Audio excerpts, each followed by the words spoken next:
Okay, well, thank you for the January meeting or attending.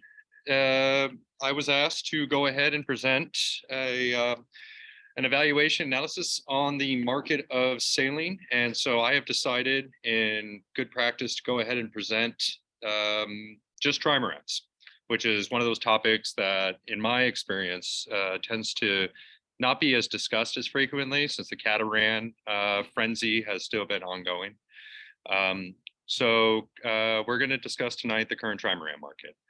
Topics of discussion tonight are going to be the past 3-year impact to the trimaran sailing market. In my consideration as mass builders or production builders, 4 top trimaran builders for recreational and their current models, pricing, availability, and their history a little bit. The cost and value to have a built trimaran versus purchasing a used trimaran. And this is a bit based on my own opinion, but it's also just from what I have witnessed in other locations as larger sailing markets, larger than the Pacific Northwest, is how they've already been able to try to evolve into these wider and larger boats that go on the market.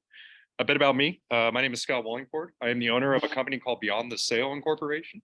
It is a company that specializes in the commissioning and maintenance of multi-hull sailboats, primarily working with new builders all the way from France to Vietnam and a little bit now in other locations. I'm a certified yacht broker with Wright Yachts Sales Inc. I'm an ASA certified sailing instructor, winner of the Phuket Kings Cup multi-hull division, and 2-time finisher of the Race to Alaska, both on brand new Corsair Trimarans. So yeah, let's get into it. I think I could just push down. Not sure exactly how to make this flow. Here we go. Okay, so what has happened? Everyone knows that everything's gone a little crazy, but what does that really mean? Well, used boat values have soared up to an additional 29% increase than pre-pandemic levels. And that's pretty significant of an inflation. Most of it has been due to demand. But also there's been a lot of really well cared for boats out there that has stimulated the market for a lot of folks wanting to get boats now. That has in return also caused a significant back order, some builders as far out as 2030 for their next available build order. Current market size for the multi-hull market, this includes catamarans, is at $1.42 billion in market value and size. And the forecast, and I have the sources on here, they're expecting at least another billion or up to another billion by 2030. And so just 7 years away. And that's quite significant for a sailing market. Question. Yeah, go ahead. Do you have any idea what the market for other sailboats generally would be? I wasn't asked to. Yeah. Yeah. No, I'm curious how I, you know, is it 10%? Is it 5%? Is it 2%? Well, a bit of my background is I actually studied with Beneteau Group. And this was a discussion of catamarans or multi-hulls in general was in the buzz. This was about 8 years ago. And it was a major topic of discussion that eventually they are going to wind in and they're going to take over. And we're certainly seeing that now. And but it hasn't just been catamarans. Catamarans have been the more desirable, the bigger bubble, because they're the more expensive option out there. Yeah. But the multi-hull market in trimarans is also increased significantly. So monohull wise, I mean, if you really want to see it, if you went to the Annapolis Boat Show 5 years ago and you went to the boat show last year, you'll see that it's not even 50-50 anymore. Multi-hulls are dominating the market.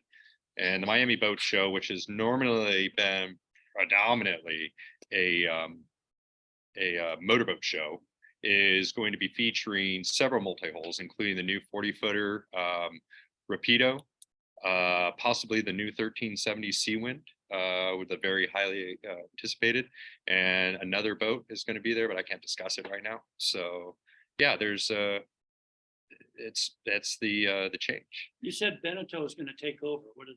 Did I miss that? No, monohull or multi-hulls are going to take over the monohull market. Oh, okay. And I'll provide you some figures when we get a little bit more into this that will help kind of clarify that. So why did this happen? The retiring working class right now who are financially insulated, own property, and are seeking performance cruising exploration. Sailing influencers and the internet has simplified the buying process, connecting the builders with future owners with more information than they could ever be expected, sometimes even more than they need. Lending rates are low. Lending practices on most boats are also offered at 15 to 20-year notes, so that allows it to be prolonged. Tech has allowed new sailors to navigate waters with safety and security in lieu of formerly things like forward scan,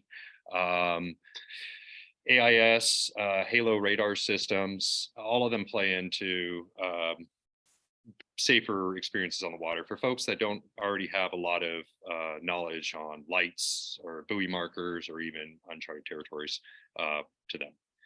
Many owners are brand new to sailing, and this is very true. Some even new to boating, limiting their knowledge of hardships of sailing. Also limits their knowledge of several other older models that are out there on the market, which is the boat builders spend a fortune trying to make sure people look at new boats and not used boats. And it's better for everybody. It actually does stimulate our maritime communities, limits some things, but this is kind of what happened. There's been a huge influx of new boaters joining the sailing hemisphere who are, again, retiring working class. They're a bit older, but they do a lot of research online and it helps them understand. One of the other things I notice is they do lack some fundamentals that only launch stretches on the water can provide. So that also drives them into new builds because they can retain a lot more knowledge about the particular products that are on board than what a survey is going to provide, which is normally just going to be, oh, this is a Walter LPG hot water heating system. All right, how does it work? Figure it out. Multi-hull sales have been on the rise in the record for orders for over 3 years and climbing due to more attractive price points as many more production boat builders adopt building methods that reduce raw materials use, less expensive overhead due to overseas building locations, and minimal base options are standard. You'll see as we get a bit more into our presentation, when we look at the boats, that there is quite an influx. Actually, two of my clients are here, between what the base price is and what the actual boat is when it arrives. So yeah, these are all very helpful things to know. So let's get right into the trimarans. But I guess, does anybody have any questions first? Yeah, what you mentioned something called the Halo radar. What the heck is that? B&G Halo radar. Yeah, so it's a advanced system. It's not terribly advanced. It has a faster rotation speed, but it also has integrated software, so it can actually track a target and detect its speed, its trajectory, its location. It's quite an advanced system in lieu of what the previous radar, where we would have to just try to ask it to track a target, and we'll do it automatically. And those ranges can get all the way out to, I've seen 24 feet or 24 miles. So One other question. Mhm. Do some of these new boaters, I mean, we had the COVID. Have any of those people like said, oh shit, this was a huge mistake, I want to sell my boat? yeah, we're gonna get into that. Yeah, that is. And actually there's a lot of people who are saying now, oh shit, I think excuse me, I'm cussing online now. I need to sell my build slot. Like it was an I need to impulsive sell buy. my bills? Yeah, I need to sell my build slot because they were booked out for 3 years. 2 years have already passed and things change. As a boat broker, I'm just going to go ahead and put it out there that nobody needs a boat. Nobody needs a sailboat. We're not doing any commercial work. We're not saving anything. It is strictly an emotional purchase. So You said sell the slot. Yeah. Making money on selling their slot? am I? No. If you sell your slots, it's, well, for No. $5,000, No. you can have my slot. No. We You're would just abandoning. no, because then all of a sudden we're not dealing with professionals anymore. We're dealing with Just had ticket to ask. hackers. Yeah. I just had to Yeah. ask. So no. Okay. We're gonna start off. I had one question. The 15 to 20-year note. Do they have rules? I know we're mostly talking about new stuff, but do they have rules on the age of the vessel that they're going that long on loans? Yes, and actually it's not necessarily new vessels that can be can obtain a loan, and I'm going to dive into that a little bit more in the after we cover the boats. but 15, 20-year notes will typically work for boats that are under 20 years old. So they might be tightening down on that a little bit now, but one of my most recent boats that I purchased, the one that's actually in this picture, I was offered a 20-year note on it. So, okay, so let's start off with probably the most popular when it comes to Corsair, or when it comes to trimarans, which is the Corsair Marine trimarans. As of right now, Corsair Marine has limited their production to just 2 models as of right now at this moment. Those 2 models are the very popular Corsair 760, which is the 24-foot model. Currently, as of today, there's 13 boats that are currently awaiting to be built, making the next available boat available for delivery in April 2024. Starting base price on this vessel is $76,000 and some change. Equipped in and delivered to Seattle is coming closer to about $135,000. Scott, so does that price include Tax license. putting it together? Not tax commissioning? license. That includes commissioning. Yeah, that includes commissioning and a container at a median cost right now, which is $17,000. So yeah, Median. median. Yeah, we had them go up a lot higher. The Corsair 880, which is the evolved design. Last year we had a meeting with Francois Peu, who discussed this in depth. This was the former Farrier 27, which later became the Corsair 27, and this was the revamp for the boat. If you are interested in knowing more details about this boat, I strongly encourage you to go ahead and select one of our previous videos and check that out. Vince was able to get him to host that, and it was a really great meeting. Starting base price on that is $138. Well equipped and delivered to Seattle is closer to about $255. Currently, there is a 19-footer available. We also have the 32-footer, which is the slightly stretched version of the 31. And then, of course, the Corsair 37. Those are available by special request and approval of production.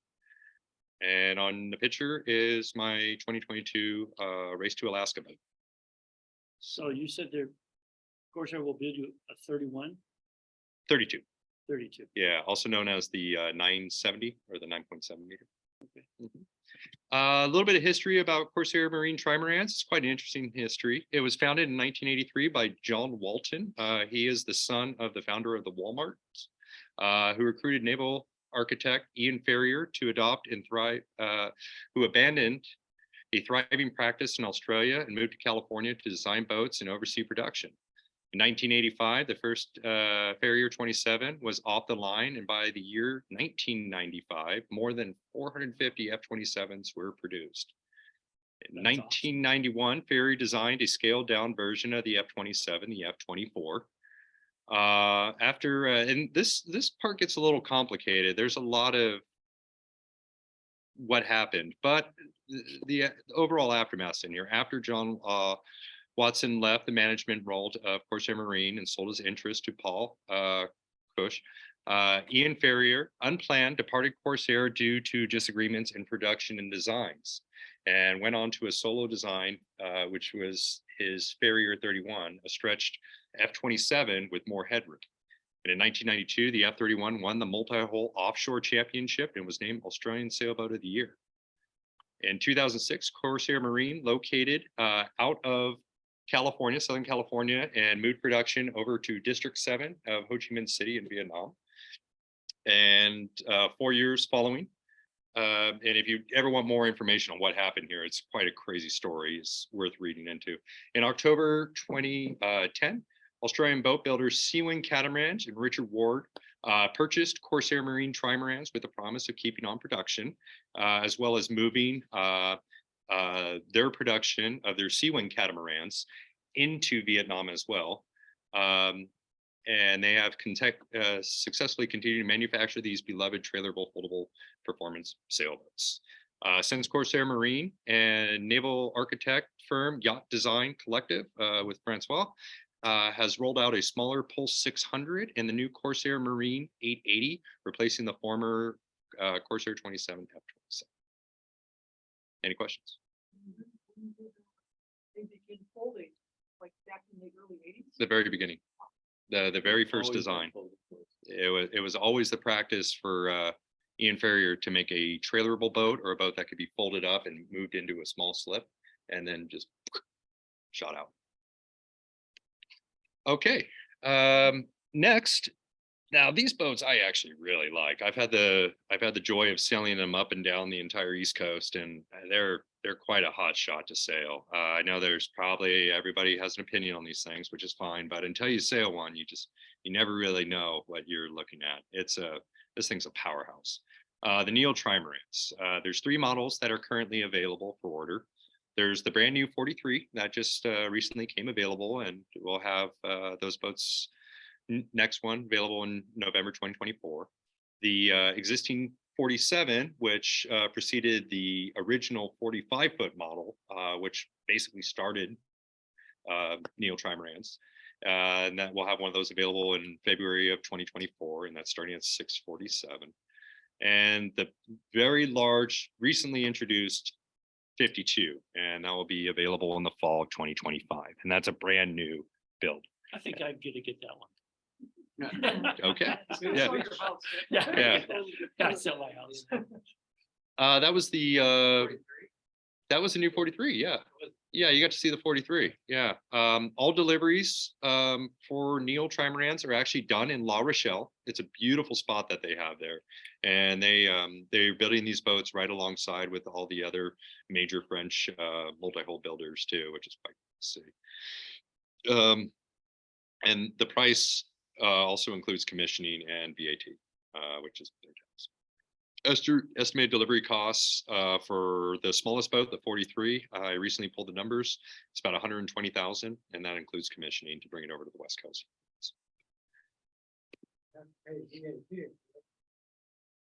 Well, as I said, most people are taking possession of the boat over there.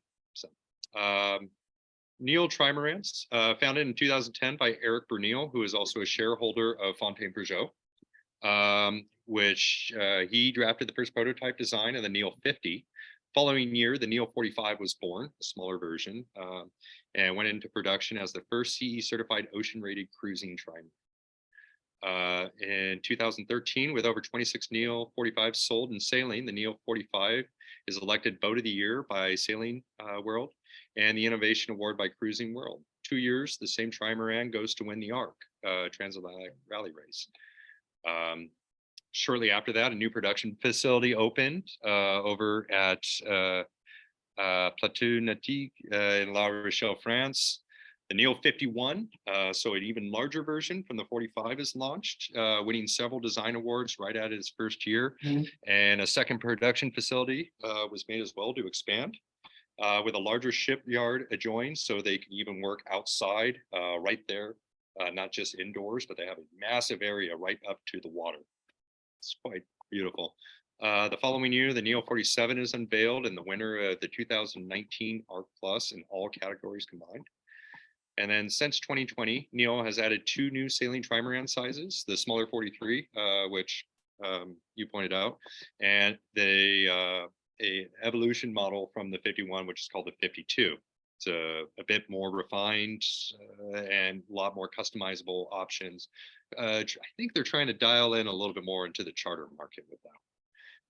Also, the Lean, which is a trawler trimaran, which I have actually seen a lot of trimaran companies going to motor trimarans, so basically just take the rest off.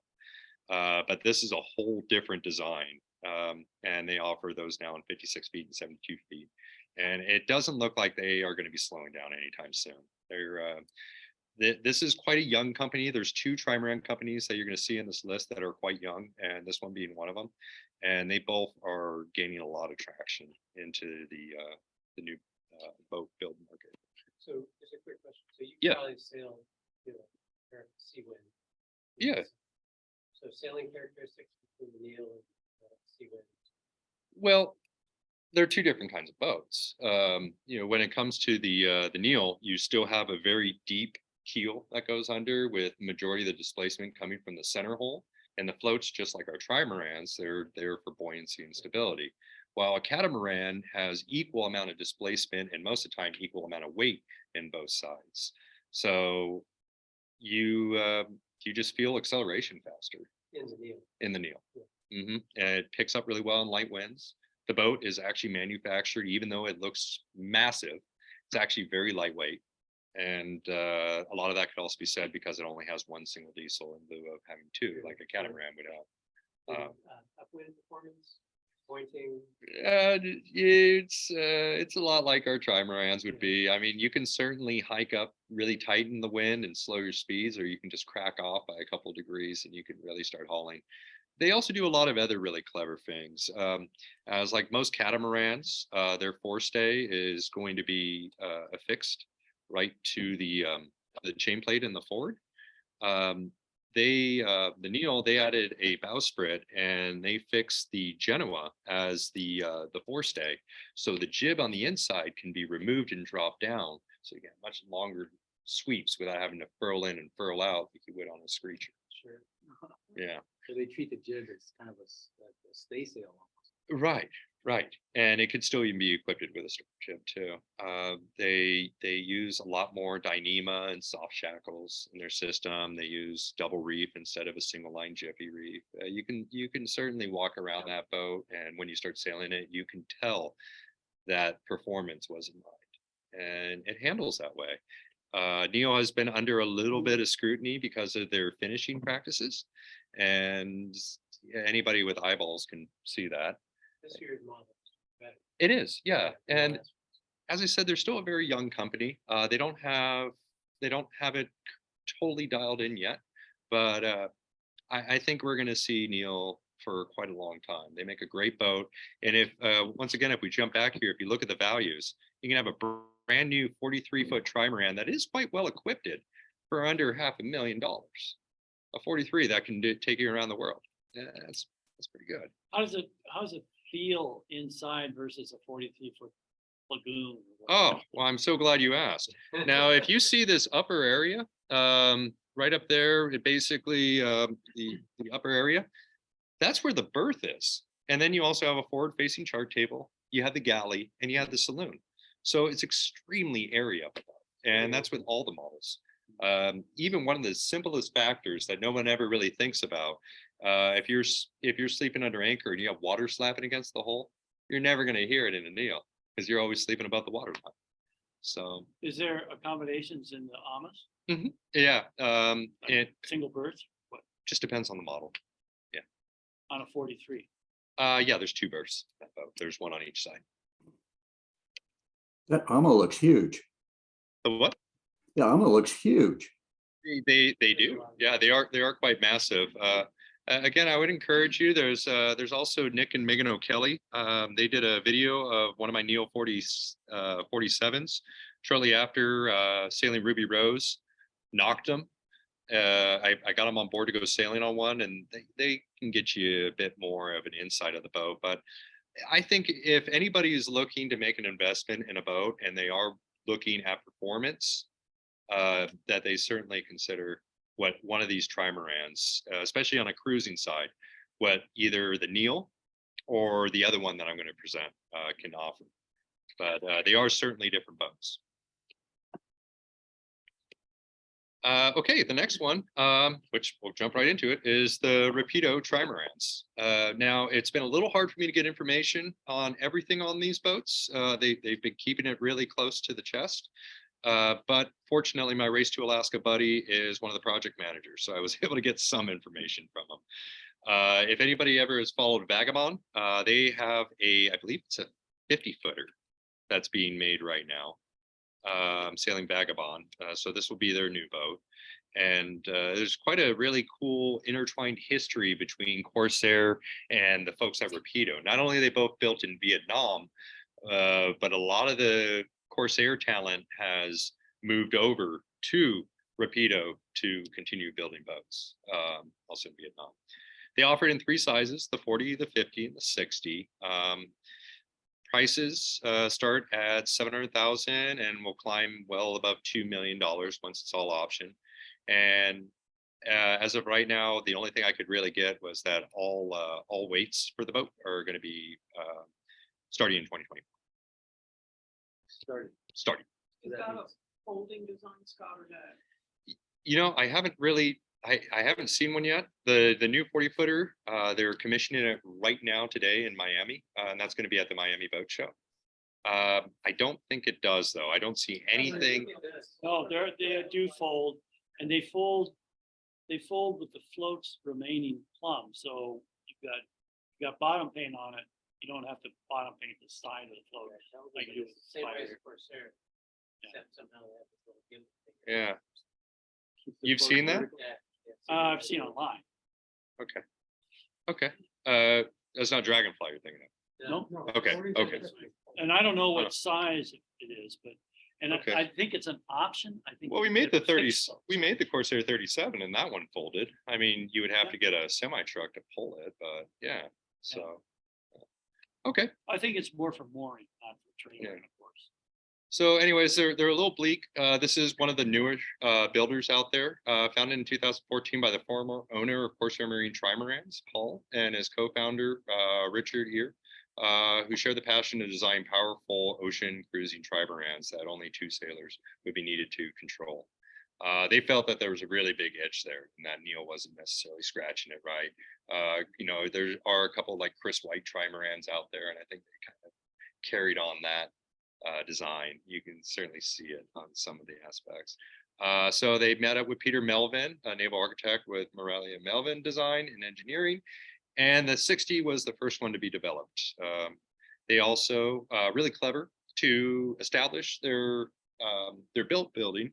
They also established a company called Triac Composites in Vietnam, and they've diversified their revenue stream by opening production to other marine builders as well as non-marine products. So they're just building composites, all sorts of kinds out there. They Which build other boats, new triac. I don't know if it's trimarans or not. I haven't heard of any coming out of there, but they could be a couple one-offs or customs. When I was in Lorient last year with Francois, we went to composites over in Lorient, and they're doing a lot of different custom jobs right now. Triac? Tries and catamarans. No, who's doing? Rapido is? Triac, Oh, Triac. Triac, So, yeah. so Triac's in Lorient. No, Triac is in Vietnam. In Vietnam. So who's in Lorient? Lorient is another composites company. Okay, so Yeah. different. But there's a lot of custom builds that are happening that we will never just hear of unless we know the people, because they do a very good job just not telling anybody.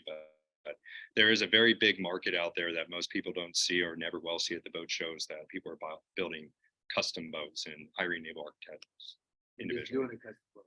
Just doing a custom boat, yeah, So 40-foot custom trimaran would be $3 million. probably.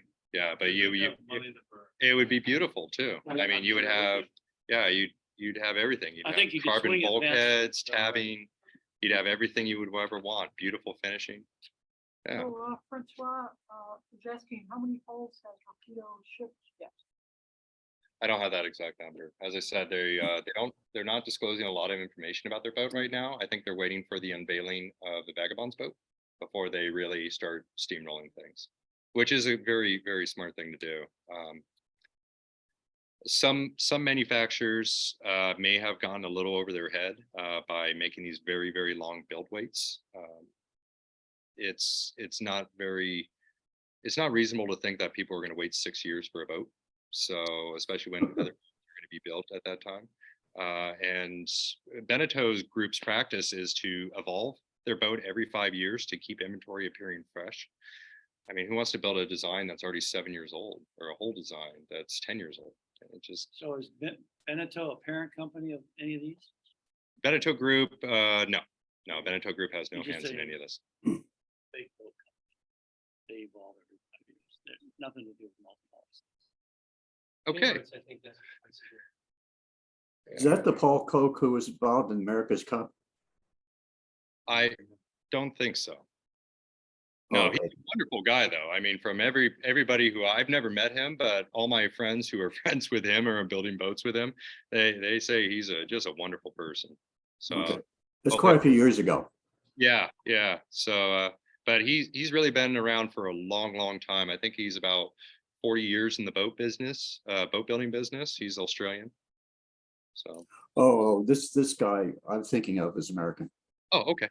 Well, cool. See, we're able to clarify it real quick. Yeah. Okay, and the final is the Dragonfly. For the Dragonfly Trimarans, there's 4 models that are available. This information, by the way, I got to give a shout out to Nicholas Steenberg. He's the U.S. Sales and Service Manager. He was so kind to take my call and provide me a lot of great information, including base price, well-equipped price, availability, stuff that most of the time they don't want to share with the public. So thank you. Dragonfly 25 to 40. Prices from the base at 105, 150 well-equipped with the trailer included. This does not include shipping and does not include commissioning. This is just base. Dragonfly 28, almost about 200,000, 250 well-equipped. And 32, which is one of their most popular models from what I hear, is 322 at 400,000 well-equipped. And then the 40 available this time next year, starts at a hair under 700,000, is just a hair under $1 million well-equipped. And let's go a little bit about them. Where's Uh, on delivery where? well, they're built out of Denmark. I know that, so. You would be delivering to Denmark unless you're having it shipped. Yeah. So unless you wanted to go ahead and either have a container shipped, which would only be limited to, I think the Dragonfly 32 would probably have to come in 2 containers. And then from there, you can look at, just taking it there. He wrote up this, and I really liked it. I thought it was a really wonderful introduction. Dragonfly Trimarans, a small family business on the hill of a fishing village in Skatterbuk, Denmark, based on stability, stubbornness, courage, drive, and the love of sailing, has gained worldwide renown and has sailing an even more exciting playground. Today, Dragonfly has over 50 employees and produces about 40 to 50 custom-built trimarans each year. Dragonfly first started building sailing trimarans back in 1967, in business for over 55 years. The sole owner is, I know Norwegian, I'm going to say this wrong because it's not Jens. Jens, son of Bjorn. Yeah, here you go, who's first started building Dragonfly trimarans. His son, Peter, has pledged to take the reins in the future. Dragonfly is truly a family business in every sense of the term. It is famous for their swing wing system, invented in 1989, standard on every model sense. It allows the boat to fold their floats in close to the main hull quickly and easily with a single line system, allowing all Dragonfly trimarans to fit into regular sized docking slips. And for the Dragonfly 25 and 28, they can both be easily trailered. Dragonfly does all the production on site at the factory in Denmark, even including full rigging with custom parts, handcrafted and wooded interior, which if you ever get a chance to go down below in one of those boats, it is really pretty. They really are. Laminating, assembly, Dragonflies are known for their excellent build quality. Absolutely. And I mean, it's just something about the Scandinavians. I mean, if you look at any of the boats, the Marlows, the Habergrassis, they're just always beautiful. Danish Phil. Yeah, yeah. Superb ease of use when sailing, and even short or single-handed. Today, Dragonfly has recently reached a milestone of 1,000 boats delivered to customers all over the world. So, great work. There used to be a 35 that showed up at one of our. Yeah. Is that guy around? Or? From, I don't know where he was from. Cool. Yeah. Well, he's on the call right now. Yeah, he's on here right now. So. No, there was a 35 that came to one of our rendezvous. Yeah. Does anybody have any questions about these 4 boats in review? I'm curious, have you sailed a Dragonfly? No, I haven't. Anybody else who's sailed a Dragonfly? They have some great videos though. The guy knows how to sail. Yeah, I will tell you that their weight is heavier, but that's par for the course if you're putting beautiful interior and nice cushions. If you like the kayak, I know what they're open the back of the boat, kayak comes. Oh, yeah. They're There's really centerboard. swift. Yeah. Centerboard, Yeah. Hey, Scott, Yes. it's a little hard to hear some of the questions in the room if they're a little far away. So if you can repeat some of the questions as they come up, it'd be really helpful. Yeah. Yeah, Hilton. Okay. Okay, Dan, no problem. Actually, we're just chatting about the boat. Yeah. Yeah. The interiors are amazing. They're beautiful boats. Let's see, how many holes has Rapido shipped? Thanks a lot. Got to run. Okay, cool. So nothing hopping in there. Okay, so if there's no questions, I'll just keep moving things forward. Not much more to cover. Check this, because you follow SAE too, but I think, Rapido has something like 11 or 12 releases. Wow. Is that many boats already built? Wow. They're delivering 3 right now over the Well, next 3 months one- over to the US. One thing I noticed was that for the Dragonfly, they say they have 50 employees and they produce 50 boats a year. So that means one guy is producing one boat a year. Mhm. They're hustling. Yeah. They got it down. Pretty impressive. 50 boats is a very, very high demand for any boat builder. Very high demand. I mean, gosh. Well, how It's many- it's unreasonable. It's 4 boats. Yeah, it's gosh, yeah, it's like 4 boats a month. How many boats does Corsair deliver a year? Corsair. Corsair, we're actually doing pretty well. We're finishing 2 880s every month right now. Oh, yeah. Yeah, just the 880s. 760s are right on course for that as well. As I said, they did cut back on the Pulse and the 37 and the 970. The 970 sales really just kind of went to the wayside after the 880 was introduced. And then for their Seawinds, I mean, that's really been the real run. They've expanded to additional production, and I'm going to dig into that a little bit more as now we're going to go into what's happening right now with the market. And yeah, all right, Go for it. yeah. This is why I had to write everything down because I knew I'd forget all this stuff. Okay, so new trimarans versus used trimaran. It's the tale as old as time. The new benefit, you get custom selection of your equipment, sometimes even the finishes. You get brand new beds and brand new heads. And the way I mean that is everything's new. Everything looks great. There's nothing that is gross. You have the latest technology, including batteries, winches, navigation, battery monitors, chargers, inverters, refrigerators, pumps, everything. Everything's brand new, and a warranty on construction and parts, 1 to 5 years, depending on the use of the boat and the products. So, and we'll get into that a little bit more.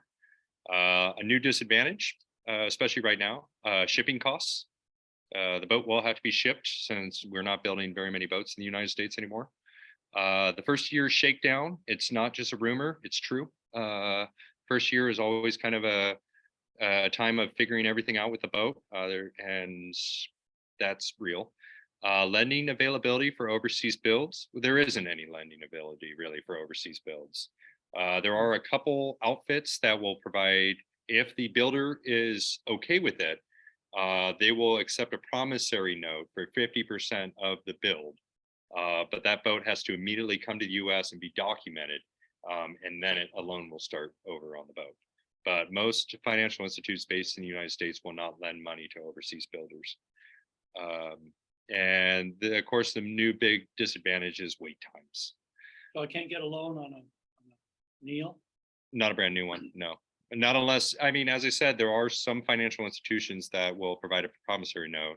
And Mr. Bernil, in our last meeting, he told me that he would be fine with that. But he only accepts 2 different lenders to do that. And they're more like financial brokerage outfits than they are your traditional bank lender. So, and they're going to want to see, Go funding. they're going to want you to have a survey for your home, and they're going to want to know how much you have in your house right now, so they can borrow off that if need be. And the beat goes on. Firstborn males. Yeah, exactly. All right, and then let's go over the use benefits. Well, right now, quicker availability. You can finance it with just about any credit union or any bank you go with. They are less expensive. They're proven seaworthiness. So it's about that. If it's been used well, you know that it's handled well, that 1 year shakedown's over and things are doing really well. And they're typically accessorized well that can add into the thousands. Things like safety equipment and additional blocks, rigging, maybe another sail is included. All big advantages. The used disadvantage, you are going to be possibly in an older design and older technology. There is going to be wear on the boat as it is used, engine wear. You get zero selection of the colors or equipment when you purchase the boat. The cost of survey, likely out of warranty, and you will not be able to receive any complimentary support from the manufacturer for new parts. We'll have to pay for them. And of course, used beds and used heads. Multi-hull resale. So this is a forecast that I used a 2022 38-foot multi-hull. And since the design of this boat hasn't changed in 10 years, I was able to forecast out what the depreciation scales have been, and also added notes to kind of explain why these depreciations occur. Brand new, it's in warranty. Everything's absolutely spanking brand new. You have the latest technology. You got to select the options and trim, and you get to name her. After 2 years, there's a depreciation drop of could be 5 to 12%, depending on a few factors, which we're going to cover in the next slide. Accessory and tech are likely out of warranty now. Most of those are only protected for 1 year. If in a boat share or a charter program of any sort, the manufacturer warranty is voided after 1 year. It will only cover you for 1 year. After that, there's minor noticeable wear and tear, so that plays into depreciation. And some manufacturer warranties, if you are looking at buying a boat that is still technically within the 5 year, I would read the manufacturer and see if the warranties are actually transferable. A lot of manufacturers will not accept transferable warranties. Now, the next, after 5 years, now at that point, all warranties have expired. Everything's done. Even your bulkheads and your deck to hull joint, all of those are noticeable wear and tear and engine hours have added up. And some of the most frequent boats that I've gotten on board after 2 years of ownership, they've exceeded over 1,000 hours. So within 5 years, they can be pretty significant. Some tech may be considered dated, including batteries. And possible models have been upgraded to new, more desirable designs or design features, as a lot of builders have been implementing that. The boat that always comes to mind, which was also, if I were to circle back and talk a little bit about Corsair Marine, when they sold to Seawind, they were in production of 3 very, very large catamarans called the Corsair 51 at the time. And then the recession hit. So that was a really hard hit for them. But that particular design, that whole design has already been evolved by Seawind multiple times, which thereby has now made it an older design and less desirable, because the new ones are a bit wider, more spacious. And all of that's quite relevant when it comes to a new buyer spending their hard-earned money. After 7 to 10 years, sails and motors are showing age, or they're probably due for a overhaul. Batteries are certainly at end of life. The market is saturated with availability of like sizes and year, which means that you're going to be competing a bit more. And it's good news is, in most cases, it's still possible to obtain financing. Most of the time, the hit on that is about 25 to 35% of the boats. So we started with 500,000. Now we're circling around 375 to 325 for the boat. After 20 years, it's 50%, typically, maybe a little bit more if it has a really good builder's reputation. But engine repower is due or it's approaching. Lending and financing is unavailable. Insurance can be tricky. And tech, rigging, sales, deck, all are coming at near end of life or need to be refinished. The factors of resale, builder's reputation is number one. The way the vessel is equipped from OEM, or how it was added to.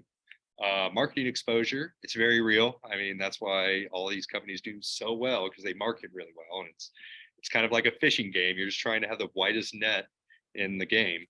So you can sweep as many people to come look at your stuff. The location of the boat, as shipping can be quite expensive and tedious. The condition, of course, and how the boat's accessorized. So items like if you're throwing in a dinghy and an outboard, those are certainly more desirable items. The way that I evaluate most of those accessories, if they've already exceeded 5 years, I typically, whatever the original cost was, I do it at 50%. And so you can recoup, so whoever's selling could recoup, and the person buying can benefit from a discount on a used dinghy or outboard or scuba tank compressor. So, any questions? All right, let's roll in. Okay, so what's on the horizon for those seeking? Now, this is based on my own opinion, all right? So you're allowed to have your own. How long have you been a broker or sales in sales? I have been in the industry now for 11 years. Okay. Yeah, and That's before pretty good. that, I was working in boat yards and I was doing consignment sales and I was a certified mechanic. But I've been working, I started off at Signature Yachts. The late Robbie Robinson hired me. Didn't want to, but I wouldn't stop showing up. And then he finally hired me. And that's where I cut my teeth. And then after that, I met Rob a couple years later. And I just wanted to start dealing with brokerage. I wanted to learn everything about used boats and old boats. And then from there, we became one of the largest dealerships for our particular products. So yeah, I think in my time at this point, I probably transacted, to be quite honest, it's probably somewhere around 300 some boats. Wow. Yeah. By 2025, a saturated multi-hull market of new inventory builds, since all of these builds will be coming up to snuff, will allow for orders to become readily available. May even include dealers buying dealer stock and selling them at boat shows again, which would be nice. As many of the folks who are building multi-hulls are doubling, if not tripling. No, so it's supposed to be, yeah, building capacity to stretch the demand for the itch of all the buyers who really want boats right now. One of the biggest deterrents for folks who want to buy boats right now is these long wait times of wanting to get their boat. They want it right now. So builders are jumping on the frenzy and they're throwing in as much as they can to expand their production so they can grab this, because it never lasts forever. It never will. Any used inventory under 3 years old will sell for near new costs and is likely not heavily used. Is that true now or just? That's right now. Well, this is by 2025.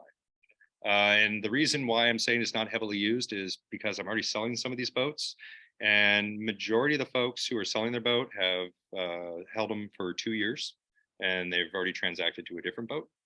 And I think a lot of that has to do with the new buyer out there. They're not really 100% sure what they want in a boat yet. They're listening to influencers or maybe their friends or people at their yacht club about what's the right boat, but the right boat for everybody is different. So again, this is just what I see happening. So there'll be a lot of used inventory under 3 years old coming available, which already is happening, and it's going to be low hours. It's not going to be used very much. It may even be in the same location it was originally commissioned.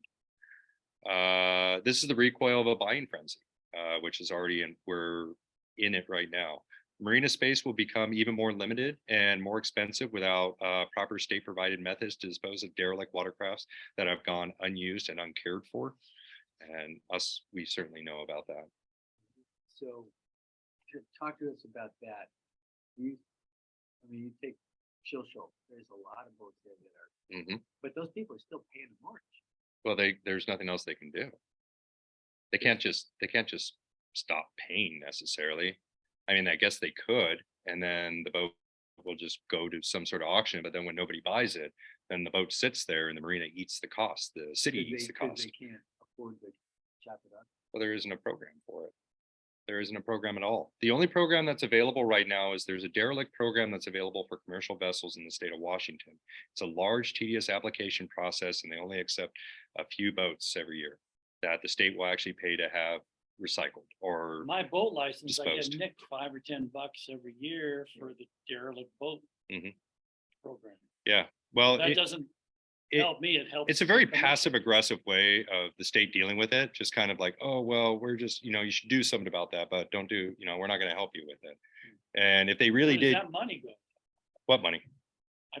My boat license it's a $5 or $10 fee. Probably into the commercial recycling program. So I'm That's not available? getting anything back.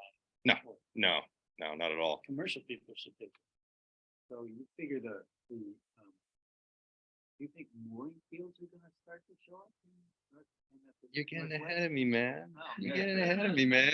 All right, by 2027, multi-hull sailboats will be at the top ordered sailboats exceeding monohull builds orders in North America due to their stability, ample living arrangement, and ease of short handling abilities.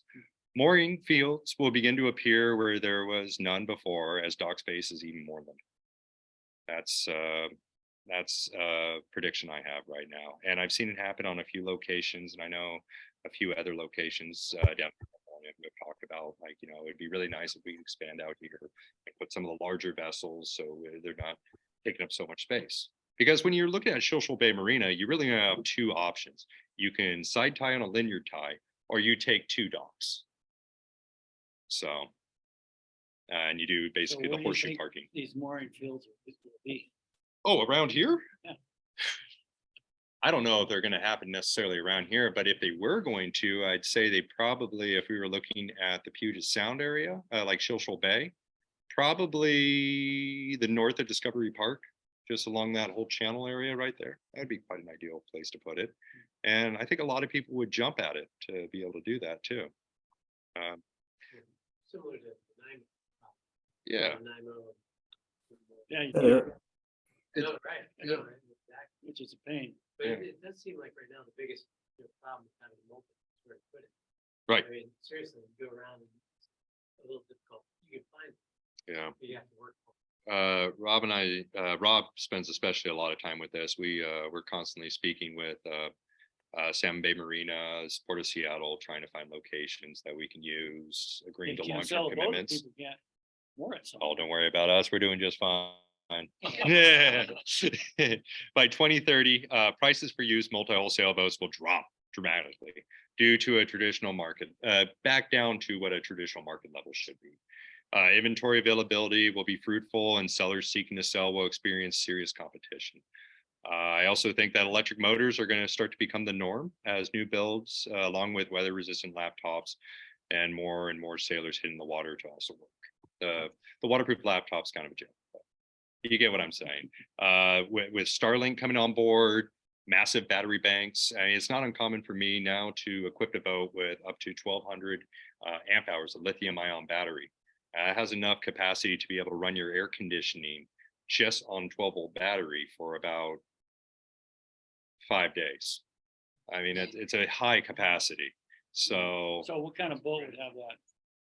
like A a Seawind? yeah, like one of the Seawind Catamarans. Like a 40-foot Yeah, Seawind? like, you know, but that's going to be another big debate or debacle that comes up, because there's also the new methane generators are really starting to make a climb. I think they're quite a wonderful product, and I would like to see that happening a bit more. Solar, of course, everyone's leaning towards solar this, solar that, solar this. My personal boat's a non-such 30 Ultra monohull sailboat. There is nowhere I'm going to be able to fit a 300-watt solar panel on that thing ever.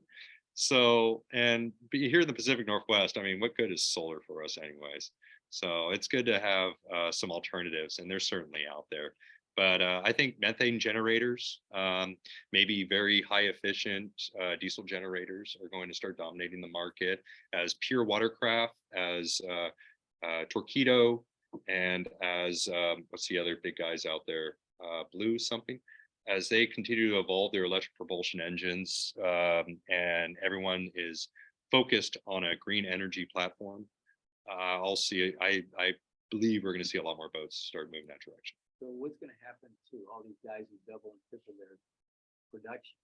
Uh-huh. Are we gonna see another sort of wave of bankruptcies, you figure? I don't think so, because they're not. 2030's got it written right there. Yeah. Yeah, they're not. Yeah, as you can see in this entire notice, I haven't mentioned anything about used or new boats slowing down. I don't think new boats are going to slow down that much. Oh, nice. I really don't think so. It's they've become quite a bit more affordable than they used to be, because of building practices, location. The only real hangups are what everyone has to hit, which is the shipping costs.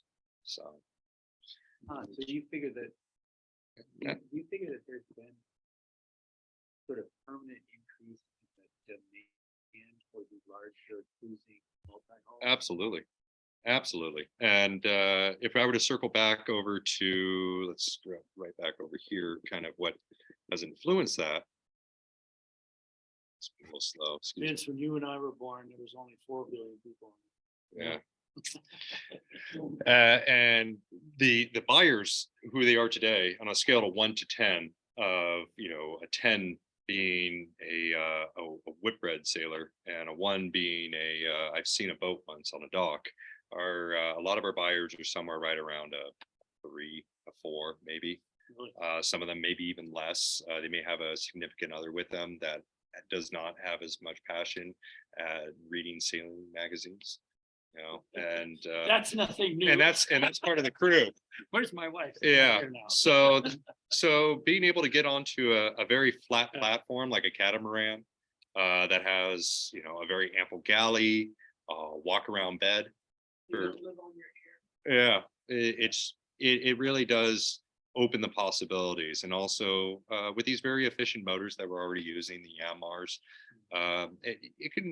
you can basically get up, if you don't mind taking your time, you could probably get from here to Ketchikan without having to fill up, as long as you're cool with running one engine at a time.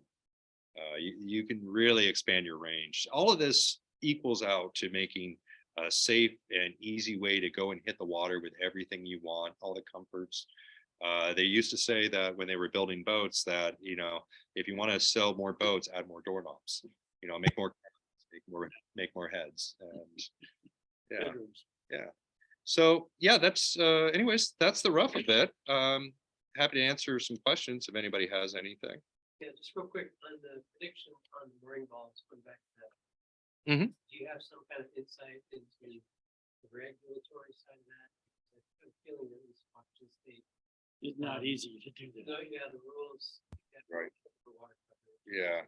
When you start getting the DNR and stuff. Yeah, I think Yeah. that, yeah. I just- Yeah, they've been I taking don't know out if you more heard- in some if you places. heard anything. It's kind of moving. I just don't really foresee where the heck else they're gonna be able to put all this inventory. I mean, we're moving boats all the way up to Point Roberts right now. Right. Yeah. Oh, you're selling boats, to people who live here, and you're. Where you have to put them up over in Blaine or in Point But Roberts that's an because. advantage. Yeah, I think so. I mean, Yeah. it just puts you right in the gateway of the San Juans in Yeah. Canada, but for them, it's not so much. They're not so excited about it. What about, this kind of super local country, but Everett seems to have a lot of boats that maybe not very well. I just wonder if there's more capability. Until they start figuring out a way to start providing incentive to be able to remove some of these boats. I mean, the shelf life on most boats is really 20 years. I know that if you maintain a boat well, I mean, my boat is 20 years old, over 20 years old, but it's been very well maintained. It's been kept up really well. It's a very good builder. And as long as I keep up with it, which I'm going to have to, it should continue to float for quite some time. But that's not the case with everybody.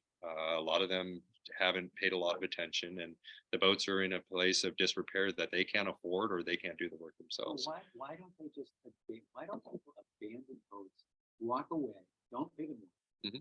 and say, not my problem? Mhm. What's to stop people from doing?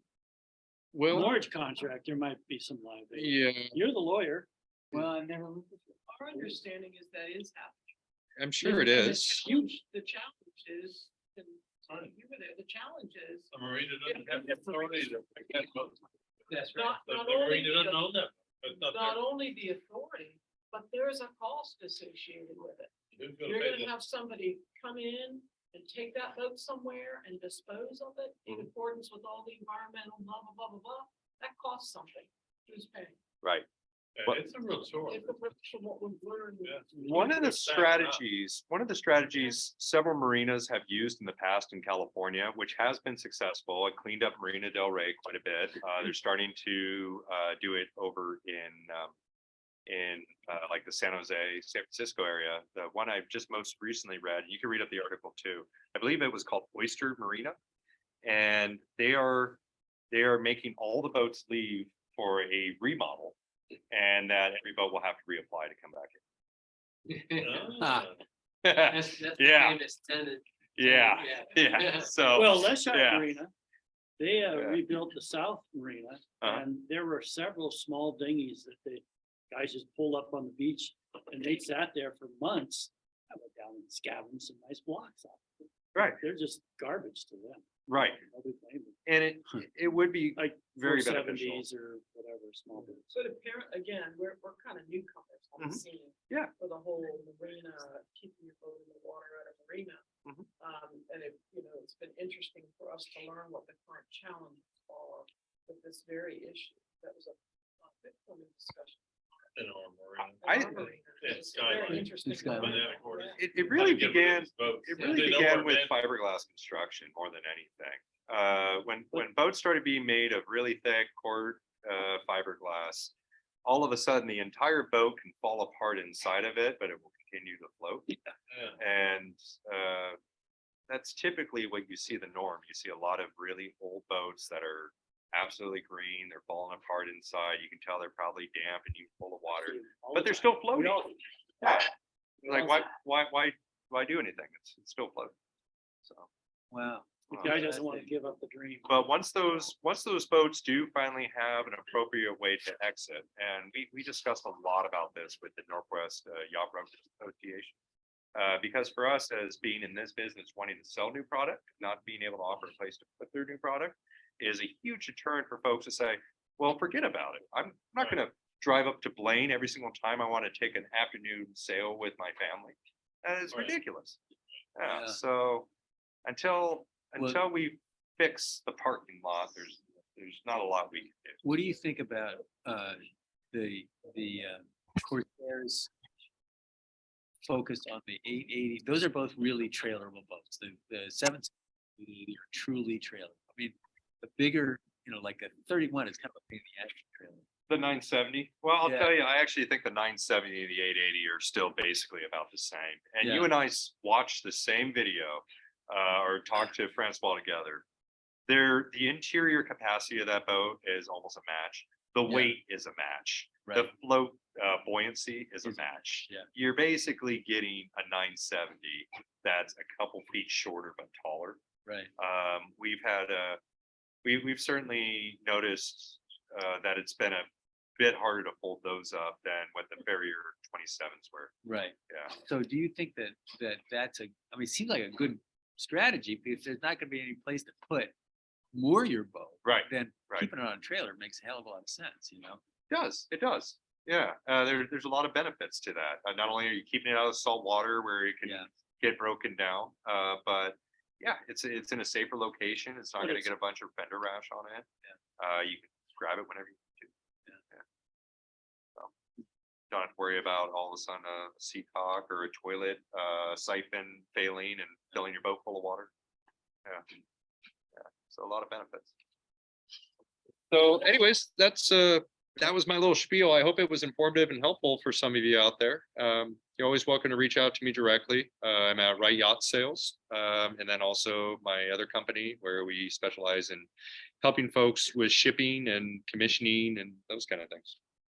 You wanna put your. Hey, Scott, I had a question a little bit around if someone's going to buy a new trailer trimaran, is there any advantages to not keeping it in the marina as far as insurance goes? No, You still need the $300,000 like liability insurance for environmental purposes and things like that. Is Well, there you- any kind of advice that you give to people on that? that it's kind of the norm to have 300,000 as the standard for liability protection, and that's the minimum that all marinas are going to require. So unless you have the ability to park it in front of your driveway, just about any storage facility, marina or offsite is going to want to see that liability protection. And so I don't really think there would be any necessarily advantage of doing that.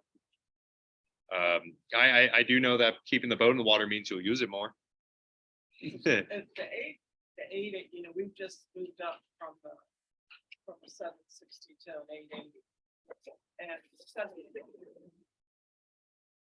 to step its mast and get it in the water and go for a sail, that wasn't a big deal.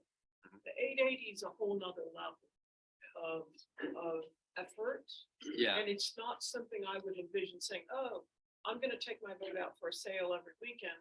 I'm not stepping that mast and going through all that on the 880. Yeah. I would be exhausted. Oh, Oakleaf does It's all a the whole other time. nother- It It's a whole nother level of effort is. for the little bit bigger trimaran than it is for the smaller. Oh, absolutely. I mean, logarithmic for those who are mathematically inclined. It's Right, not a right. straight line. Yeah. thing. It's a whole nother level. Well, 760 is a day sailor and the 880, you can have cruising. No, exactly, that's what I'm saying, They're but different people say, boats, really. but people are saying, I think, oh, if it's trailerable, why don't I keep it on the trailer? Happy sailing. Bye-bye. Bye. Oh, See happy ya. holidays, by the way.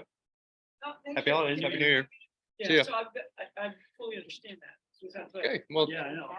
oh, is there but questions in the that's chat? I have a question about 20-year-old the 880 time frame resale. boats. Yeah, can you hear me? Yeah, I sure can, John. What's your question?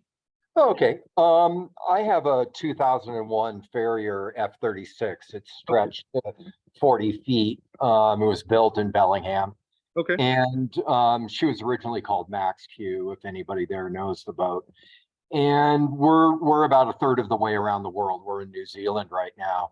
Oh, excellent. And we're trying to decide when we're going to be selling the boat. It looks like it's in your horrible time frame, 7 years from now. But the comment I had is that, so we've been out there we left in 2017, been out there for 5 years, cruising with other boats. We rarely see a trimaran. We see a phenomenal number of catamarans, of course, world cruising. And, but the boats we're seeing that are old, there's either they aren't taken care of, or you have the opposite, which they're just meticulously maintained, even at a 20-year life frame. They have all Dyneema rigging. They have engines with less than 1,000 hours on them commonly. They have lithium batteries. You know, they have 600 watts of PV. And there's really a dichotomy out there. Right. You know, I don't know what you're seeing in the Pacific Northwest. It sounds like when a boat hits 20 years, it's run into the ground from that one slide you showed talking about whatever it was, 3 years, 5 years, and 7 years away. Yeah. But my question is, for a boat that's that old, a 2001 hull, but is meticulously maintained, where do you even see those, and how do you see those being affected in this? We'll probably finish in 7 years, that time frame. Sure. Well, you have a couple really great things that are working for you. And to go back, factors of resale, first is builder's reputation. The other is how the vessel is equipped. How new is the equipment? So if you're saying that, oh, we've replaced the refrigerator, we've replaced the stove and oven, we've added a new motor, we put new sails on it, it doesn't fall into my generic resale. I should have also mentioned that the multi-hull resale that I projecting here is with the vessel being unchanged, unmodified, no equipment being added or removed, just it staying the same way all the way through. I really had to work on a base platform, not just one example or the other. Yours is going to be a very unique boat, which is going to make it exciting for a lot of folks who are, well, being a unique boat means it's going to need a unique buyer. So you're going to want to find somebody who is equally excited about having a boat that they can do some world cruising with. They'll get a better value because it is going to be less expensive. It was a custom build, even though you had the right plans, correct? Yeah, I didn't build the boat. I bought it from the person that built it. Yeah, and I had this happen not too long ago with the Crowther design Green Flash, the super Shockwave, which was a one-off build.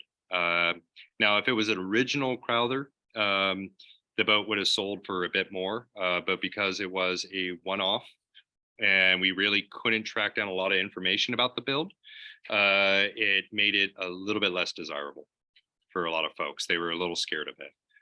So, but the always the best platform you can go off of is whoever you do work with when it comes to the resale of the boat. Make sure that you're pulling some very good comparables. I would encourage you to also have a survey done on the boat a purchase survey done on the boat where you can identify any things that could be red flags for the boat being able to either sell or be accepted by insurance for the next folks. And that will allow you to have a very smooth transaction. And of course, being able to also marketing exposure, which was another one of my points. Before you put your boat on the market, clear everything out of it, everything. I mean, even if it's spare equipment, put it in a Tupperware and put it in your garage. Nobody wants to go onto a used boat and see a bunch of used oil cans and extra rolls of toilet paper in the cupboards behind the head. All of these things are going to make them feel that they're encroaching on somebody else's space, or they're going to think about maintenance. And what they really want to do is they want to open up a cabinet and imagine how their things are going to be able to fit in there. So make sure it's super clean, so clean that you would want to rebuy the boat yourself, and then put it on the market, and you're going to have a much better experience. Yeah, my big takeaway is that the 7-year time frame, which we're planning to finish our trip in, is a really bad one. Hurrying up and finishing in 3 years sounds like a much better idea. Well, yeah, as I said, the scale for the multi-hull that I was reviewing on this is a boat that has been in production for over 20 years. Yours is going to be a little bit different, being that it is a one-off, but for a lot of folks, that's exactly what they're looking for. Yeah. Okay. Hey, thanks. Oh, you're welcome. You're welcome. Do you want to talk a little bit about insurance? It seems like people have trouble getting insurance. Right.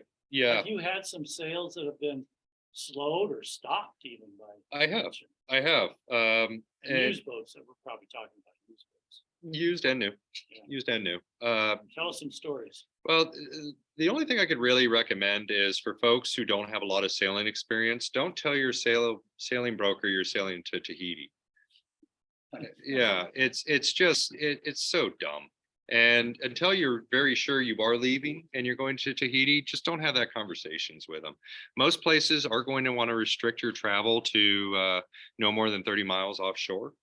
And even keeping you within a particular demographic or a particular area, somewhere where they know that you'll be safe and that you'll be able to bring the boat back.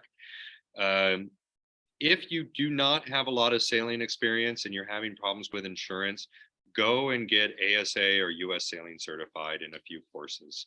That will certainly ease their cautions, and it will make things better for you as well.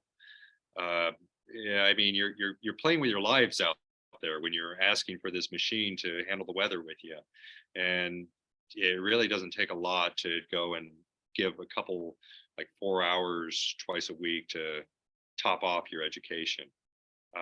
And one other thing I recommend whenever you're doing those sailing courses is don't take them with your significant other, take them separately.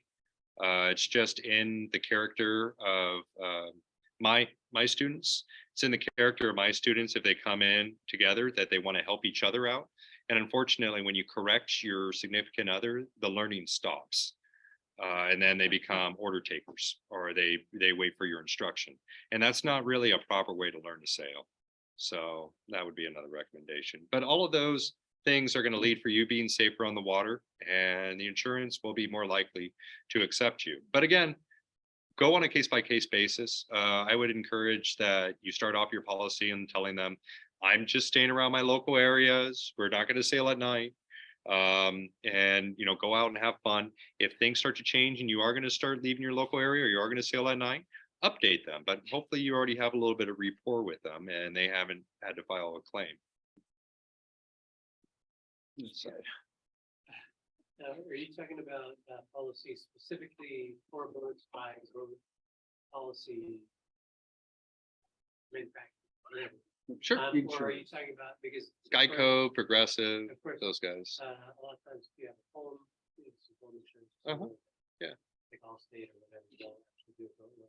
Yeah. And it seems to me like those are a little easier to get than the scrapes. It could be, yeah, because they have some rapport on you. Chances are they've already pulled credit on you as well, and you've been a longstanding client. Typically the maritime underwriters are going to evaluate risk based on your education and where your travel destinations are, and those are going to be the big factors for insurance. It does happen quite frequently that my clients will they'll meet with the lender and say, hey, I'm going to be living on my boat, which is also a big red flag for a lender because it doesn't become a boat loan anymore. It becomes a mortgage because you can't repo something that someone lives on or some sort of ground rule on that. So if you're going out to get a boat loan, don't go to your lender and say, I'm going to live on board my boat. I'm going to get rid of my apartment. And I'm going to spend the whole time on the boat because they will immediately decline you. It would have to qualify as a mortgage. It doesn't qualify as a boat loan. And I don't remember what the second part was. Oh yeah, and then when you go to insurance, don't tell them about your wish and dreams. You're just going to scare them. Just tell them where the boat is, where you're planning to cruise during the summer. And if things are starting to evolve and change, update them at that time. But at least you already got a foot in the door. Yeah, I have all stages. I don't have any wishes or dreams, but I do have Geico currently. Yeah. And what I heard is that Geico is dumping multi-hulls in 2023. Does anyone else heard that? Yep. I ran into that problem with my because I use Geico, I think, of my car insurance or something. And then I called them up, and then when I finally gave them all the information about the boat, the underwriters came back and said that they don't do multi-hulls. And this was what I needed to insure for the race to Alaska this year, or the most recent one. And there's a couple others that will not insure multi-hulls either. One insurance agent that I'm really happy with, his name's Scott Buchanan. He's with Anacortes Insurance. And yeah, he's been wonderful with my clients. He has all of my policies as well, like everything now, because he's just been such a wonderful person to work with. He's very straight cut, and he knows who to talk to about maritime.